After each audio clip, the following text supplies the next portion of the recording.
Yeremia 3. Pertobatan kepada Tuhan. Firman-Nya, jika seseorang menceraikan istrinya lalu perempuan itu pergi daripadanya dan menjadi istri orang lain, akan kembalikah laki-laki yang pertama kepada perempuan itu?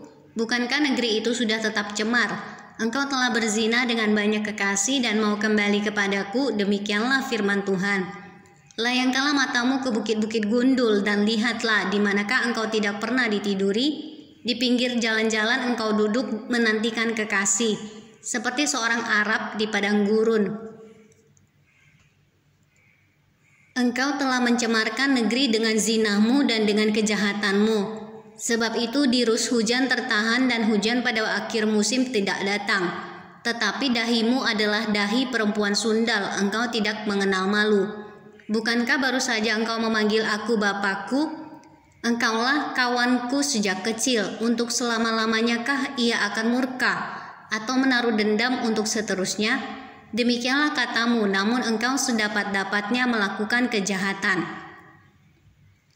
Israel dan Yehuda diajak kembali kepada Tuhan. Tuhan berfirman kepadaku dalam zaman Raja Yosia, sudahkah engkau melihat apa yang dilakukan Israel perempuan murtad itu, bagaimana dia naik ke atas setiap bukit yang menjulang dan pergi ke bawah setiap pohon yang rimbun untuk bersundal di sana?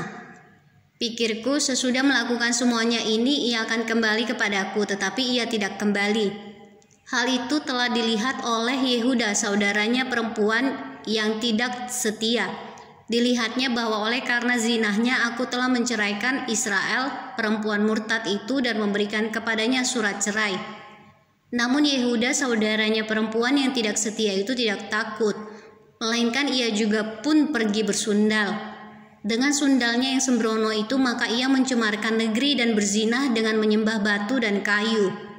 Juga dengan semuanya ini, Yehuda, saudaranya perempuan yang tidak setia itu, tidak kembali kepadaku dengan tulus hatinya, tetapi dengan pura-pura, demikianlah firman Tuhan. Dan Tuhan berfirman kepadaku, Israel perempuan murtad itu membuktikan dirinya lebih benar daripada Yehuda, perempuan yang tidak setia itu.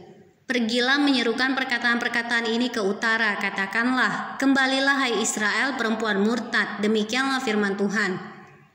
Mukaku tidak akan muram terhadap kamu, sebab aku ini murah hati, demikianlah firman Tuhan, tidak akan murka untuk selama-lamanya. Hanya akuilah kesalahanmu bahwa engkau telah mendurhaka terhadap Tuhan Allahmu, telah melampiaskan cinta berahimu kepada orang-orang asing di bawah setiap pohon yang rimbun, dan tidak mendengarkan suaraku, demikianlah firman Tuhan. Umat yang akan datang ke Sion, kembalilah hai anak-anak yang murtad, demikianlah firman Tuhan, karena aku telah menjadi Tuhan atas kamu. Aku akan mengambil kamu seorang dari setiap kota dan 2 orang dari setiap keluarga, dan akan membawa kamu ke Sion. Aku akan mengangkat bagimu gembala-gembala yang sesuai dengan hatiku, mereka akan menggembalakan kamu dengan pengetahuan dan pengertian. Apabila pada masa itu kamu bertambah banyak dan beranak cucu di negeri itu, demikianlah firman Tuhan, maka orang tidak lagi akan berbicara tentang tabut perjanjian Tuhan. Itu tidak lagi akan timbul dalam hati dan tidak lagi akan diingat orang. Orang tidak lagi akan mencarinya atau membuatnya kembali.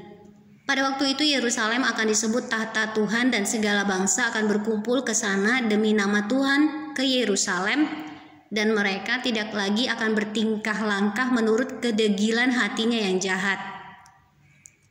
Pada masa itu kaum Yehuda akan pergi kepada kaum Israel, dan mereka akan datang bersama-sama dari negeri utara ke negeri yang telah kubagikan kepada nenek moyangmu menjadi milik pusaka. Tadinya pikirku, sungguh aku mau menempatkan engkau di tengah-tengah anak-anakku dan memberikan kepadamu negeri yang indah, milik pusaka yang paling permai dari bangsa-bangsa. Pikirku, engkau akan memanggil aku Bapakku dan tidak akan berbalik dari mengikuti aku. Tetapi sesungguhnya seperti seorang istri tidak setia terhadap temannya, demikianlah kamu tidak setia terhadap aku, hai kaum Israel, demikianlah firman Tuhan. Dengar, di atas bukit-bukit gundul kedengaran tangis memohon-mohon dari anak-anak Israel, sebab mereka telah memilih jalan yang sesat dan telah melupakan Tuhan Allah mereka. Kembalilah hai anak-anak yang murtad, aku akan menyembuhkan engkau dari murtadmu. Inilah kami datang kepadamu sebab engkaulah Tuhan Allah kami.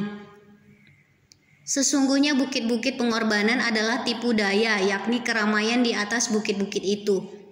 Sesungguhnya hanya pada Tuhan Allah kita ada keselamatan Israel. Tetapi berhala yang memalukan itu menelan segala hasil jerih lelah nenek moyang kita dari masa muda kita. Kambing domba mereka dan lembu-lembu mereka, anak-anak lelaki dan anak-anak perempuan mereka. Maka biarlah kita berbaring dengan perasaan malu dan biarlah noda kita menyelimuti kita, sebab kita telah berdosa kepada Tuhan Allah kita, yakni kita dan nenek moyang kita dari masa muda kita sampai hari ini. Dan kita tidak mendengarkan suara Tuhan Allah kita.